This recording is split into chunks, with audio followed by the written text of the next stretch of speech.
Jason Klein wasn't a famous streamer, but he had built a loyal audience in the horror gaming community. With 30,000 subscribers, his channel, Nightmare Pixel, focused on uncovering obscure indie horror games. Jason had a knack for engaging his audience with commentary that balanced humor and genuine fear. It was a late October evening when he stumbled upon The Red Room, a game that would forever change his life. Jason was browsing an indie gaming forum when he first saw the title. A thread titled, "Don't Play This Game," caught his attention. The poster claimed the game wasn't just scary, it was cursed. Jason laughed. He was a skeptic when it came to online horror rumors. After all, sensationalism was a cornerstone of internet culture. The game's description was vague. Explore the hidden corners of your fears. There was no developer information or reviews. The file size was suspiciously small, only 500 megabytes. Jason downloaded it anyway, assuming it would be another laughable attempt at shock horror. As the game loaded, his antivirus software flagged the file as potentially harmful. Ignoring the warning, Jason installed it. He felt a twinge of unease but attributed it to the eerie silence in his apartment. The game's title screen was minimalist, a blood-red background with a single prompt, "Enter the room." Jason decided to stream the game that night. His audience loved when he played obscure titles, and the Red Room seemed like perfect material for his Halloween-themed streams. As he started, viewers trickled in, posting their usual mix of excitement and banter in the chat.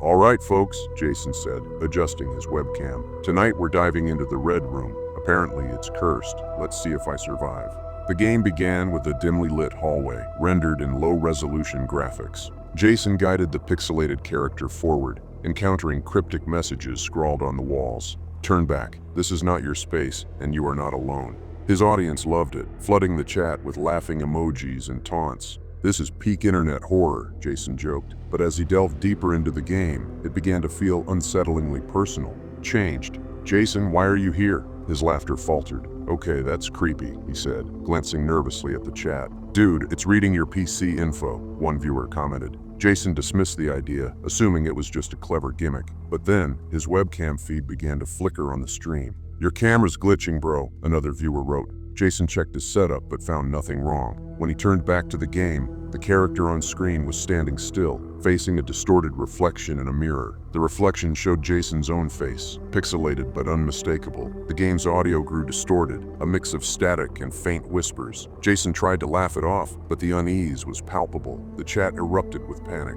"Who's behind you? Jason, turn around." He froze, feeling the hair on his neck stand up. Slowly, he swiveled his chair to check his room. It was empty. "You guys are messing with me," he muttered, but his voice trembled. The game continued on its own, the character walking down a corridor without his input. Jason's mouse and keyboard were unresponsive. On screen, a new message appeared. "You should have listened." The stream abruptly cut to black. Jason frantically tried to restart the broadcast, but his software crashed. When he finally got it working, the chat was gone, replaced by a single viewer message, "They're coming." Jason ended the stream and tried to delete the Red Room, but the file wouldn't uninstall. His computer froze, displaying a red screen with a single line of text, "You are part of the room now." Over the next few days, Jason became increasingly paranoid. He felt watched, even when alone. His phone buzzed with anonymous texts containing cryptic messages, "You can't leave." Screenshots of him during the stream arrived in his email, taken from angles impossible for his camera to capture. Desperate for answers, Jason reached out to his online friends. One of them, a fellow streamer named Alex, revealed he had played the Red Room months ago. Alex warned Jason to stop all streaming immediately. "They target creators," Alex said in a trembling voice. "Anyone who shares the game becomes part of it." Jason didn't believe him until Alex's channel disappeared overnight. A week later, Jason vanished. His apartment was left in disarray, his computer still powered on. Police found no signs of foul play, but Jason's friends knew the truth. Strangely, Jason's YouTube channel remained active. New videos began uploading, all featuring gameplay footage of the Red Room. In one video, a faint, shadowy figure resembling Jason could be seen walking down endless hallways. The channel gained thousands of subscribers, but viewers reported feeling uneasy while watching the content. Some claimed to hear faint whispers in the background, calling their names. Others said they received anonymous emails after watching, urging them to play the game. No one knows what happened to Jason, or the other streamers who played the Red Room. All that remains is a warning. If you ever come across the game, do not download it. And if you see Jason's channel, Nightmare Pixel, don't subscribe. Maria Torres always dreamed of becoming a YouTube sensation. She admired influencers who built massive followings seemingly overnight. Maria had just started her beauty and lifestyle channel, Glow with Maria, hoping to inspire others with makeup tutorials, DIY hacks, and day-in-the-life vlogs. Though her subscriber count barely crossed 300, she believed consistency and hard work would pay off. But Maria couldn't have anticipated how her wish for rapid growth would come true, or the horrifying cost of her newfound fame. After editing her latest makeup tutorial, Maria uploaded the video with her usual excitement. She spent hours perfecting her thumbnails and titles, believing this one might finally catch the algorithm's attention. After hitting publish, she went to bed, hoping for a few extra views by morning. When Maria checked her analytics the next day, she nearly dropped her phone. Her subscriber count had skyrocketed to 500 overnight.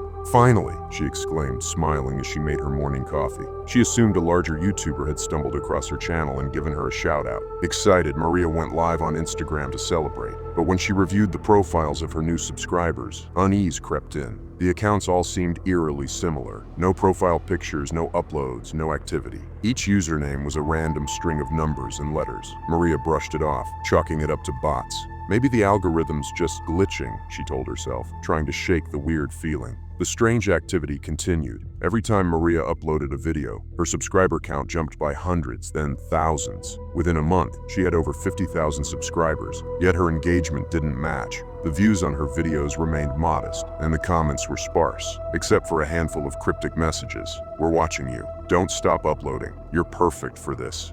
At first, Maria thought these were trolls trying to scare her, but the comments began appearing before her videos went live, sometimes referencing content she hadn't even filmed yet. Her unease turned into paranoia. Who were these people, and how did they know so much about her? The breaking point one night, Maria decided to address the bizarre activity in a vlog. Sitting in her softly lit bedroom, she spoke directly to her audience. "Hey guys," she began, her voice shaky. "I wanted to talk about something weird that's been happening on my channel. I've been getting a lot of new subscribers lately, but something doesn't feel right." As she spoke, her camera began glitching, distorting her face. She stopped mid-sentence, staring at the screen. "What the?" she muttered, checking her equipment, but the distortion continued. In the corner of her eye, Maria noticed something strange in the reflection of her vanity mirror. A shadowy figure standing in the corner of her room. She spun around, but there was nothing there. Her heart racing, she ended the recording and replayed the footage. The shadow was still visible, lingering behind her, and as the video progressed, the figure seemed to move closer, its vague outline becoming more defined. Maria deleted the footage, too terrified to share it. The next day, Maria received an email with no subject line. The sender's address was a random string of letters, much like the usernames of her strange subscribers. Attached was a video file titled, "Don't Stop." Against her better judgment, Maria opened it. The clip was a recording of her sleeping in her bedroom, taken from an angle that couldn't have been possible. Her window was locked, and there were no hidden cameras in her room. Tears streamed down her face as she called the police, but they dismissed her concerns. "It's probably someone pulling a prank," the officer said, clearly uninterested. But Maria knew it wasn't a prank. She felt it in her bones. Maria tried to delete her channel, but every time she attempted to log in, an error message appeared. "You are not authorized to leave." She contacted YouTube support, but they claimed her account was functioning normally. One night, Maria noticed her subscriber count had hit 1 million. The milestone she had always dreamed of now felt like a death sentence. That same evening, she received another email. This time, the subject line read, "Congratulations." Attached was a single image, Maria sitting at her desk, staring into her camera, her eyes wide with terror. She hadn't filmed that footage, or anything at all that day. The lights in her apartment flickered and the temperature dropped. A faint, distorted voice echoed from her computer speakers. "Keep uploading, they're waiting." As Maria's final video appeared on her channel the next day, it was a live stream of her bedroom, completely dark except for the faint glow of her computer screen. The audio was filled with distorted whispers and faint sobbing. Viewers flooded the chat with questions. "Where are you, Maria? Is this a prank? What's going on?" The stream ended abruptly after 3 hours, and Maria was never seen again. Today, her channel remains active, with new videos uploading weekly. Each one is a black screen with faint audio, whispers, cries, and distorted static. Subscribers claim to feel an overwhelming sense of dread when watching her content, and some report receiving emails from the same cryptic addresses. No one knows who or what is behind the channel now, but one thing is certain: Maria's rise to fame was anything but natural. In In the summer of 2019, an eerie YouTube video titled "Watch Me Until the End" began making its rounds on the internet. It was a short clip, just 30 seconds long, but its sinister nature quickly gained attention. The video featured a static image of an abandoned house, accompanied by distorted audio that sounded like faint whispers or cries. What made the video truly unsettling was its comments section. It wasn't filled with typical banter or jokes, but cryptic warnings. "Don't watch this alone. You've been marked. Pray it doesn't find you." Logan Wheeler, a 17-year-old high school student, came across the video late one night while browsing Reddit. He didn't believe in curses or online horror stories, so when he saw the thread titled "The Most Cursed Video on YouTube," his curiosity got the better of him. What he didn't realize was that clicking on it would change his life forever. Logan was alone in his room, the glow of his computer screen casting long shadows on the walls. His parents were asleep, and the house was silent except for the faint hum of his ceiling fan. "Let's see what all the fuss is about," Logan muttered to himself as he clicked the link. The video loaded quickly. The thumbnail showed an old, dilapidated house shrouded in mist. The house's broken windows and rotting wood gave it a menacing appearance, and Logan couldn't help but feel a twinge of unease. The video began with a close-up of the house. The camera appeared to be moving closer, as though the viewer were walking toward the front door. The audio was a mix of static and faint whispers, too distorted to make out any words. As the camera reached the door, the screen went black for a moment before displaying a single frame, so brief that Logan almost missed it. It was an image of his own bedroom, exactly as it looked at that moment. "What the hell?" Logan said, leaning closer to his monitor. He replayed the video, but the frame was gone. Shrugging it off as a coincidence or clever editing, Logan closed the tab and went to bed.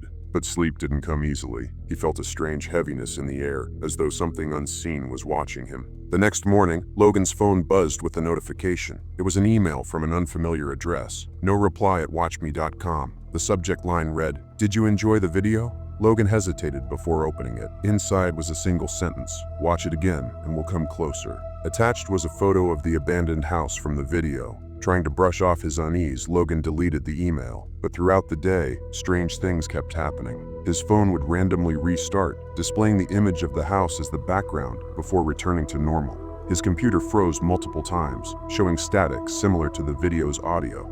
That night, Logan woke to the sound of faint knocking. It wasn't coming from his bedroom door or his window, but seemed to echo throughout the house. Grabbing his phone, he turned on the flashlight and crept out into the hallway. "Mom? Dad?" he called out softly, but there was no response. As he approached the front door, the knocking stopped. Logan peered through the peephole but saw nothing. However, when he opened the door, he noticed muddy footprints leading up the driveway. They weren't human. They were long and claw-like, disappearing into the darkness. Desperate for answers, Logan revisited the Reddit thread about the video. Many users shared similar experiences, describing strange emails, unexplained noises, and disturbing visions after watching it. One comment stood out. "The only way to stop it is to watch the video again, but be warned, it gets worse each time." Logan was skeptical but also terrified. If the video truly was cursed, ignoring it might make things worse. With trembling hands, he clicked the link again. This time, the video started differently. The camera was already inside the house, moving slowly through its decayed interior. The whispers were louder now, almost forming coherent words. As the camera ascended a creaky staircase, Logan felt a chill run down his spine. The screen once again went black before flashing a single frame. This time, it showed an image of Logan sitting at his computer, watching the video. Behind him, a shadowy figure with glowing eyes stood in the corner of his room. Panicked, Logan turned around, but his room was empty. He slammed his laptop shut and sat in silence, heart pounding. The next few days, Logan's life became a nightmare. The knocking returned, growing louder and more insistent each night. He began receiving anonymous text messages with cryptic warnings. "It's coming for you. You should have stopped." The photo attachments showed the shadowy figure inching closer in each frame, its glowing eyes burning into the camera. Logan tried to delete the messages, but new ones appeared within seconds. One night, he woke to find his bedroom window wide open, despite locking it before bed. Muddy claw prints were smeared across the floor, leading to the foot of his bed. Terrified, Logan contacted his best friend Tyler for help. "Dude, you're freaking me out," Tyler said after Logan explained everything. "It's just some elaborate prank." "Come over tonight," Logan pleaded. "I need someone here." Tyler stayed over. They decided to watch the video together, hoping to uncover its secrets. "If it's a prank, maybe we can figure out who's behind it," Tyler suggested. Reluctantly, Logan opened the video. This time, the camera moved into a dark basement. The whispers were deafening now, and distorted screams could be heard in the background. The screen flashed again, showing a new frame. This time, it depicted Logan and Tyler sitting together in his room, their faces pale with terror. The shadowy figure stood between them, its long clawed hands resting on their shoulders. Before they could react, the screen went black, and the lights in Logan's room flickered violently. The whispers from the video seemed to echo in the room, growing louder and louder until they abruptly stopped. That night, Logan and Tyler stayed awake, too scared to sleep. Around 3 a.m., the knocking began again, louder than ever. This time, it wasn't just at the front door. It was at every window, every wall. "What the hell is happening?" Tyler whispered, his voice trembling. The knocking stopped, replaced by the sound of heavy footsteps inside the house. The boys huddled together, clutching makeshift weapons, a baseball bat and a kitchen knife. Suddenly, the shadowy figure appeared in the hallway, its glowing eyes piercing through the darkness. It moved toward them with unnatural speed, its long limbs contorting as it crawled across the walls and ceiling. Logan swung the bat, but it passed through the entity as though it were made of smoke. Tyler screamed as the figure reached out, its claws slicing through the air. The next morning, Logan's parents found his room empty. The only evidence of the night's events was the shattered laptop on his desk and muddy claw prints leading out the window. Tyler was never seen again, and Logan's disappearance remained a mystery. Weeks later, a new version of "Watch Me Until the End" appeared on YouTube. This time, the video showed Logan and Tyler wandering through the abandoned house, their faces blank and lifeless. The video continues to circulate online, drawing in curious viewers despite the warnings in the comments. Those who watch it report similar experiences: knocking, shadowy figures, and cryptic emails. No one knows where the curse came from or how to break it, but one thing is clear: once you watch the video, there's no turning back.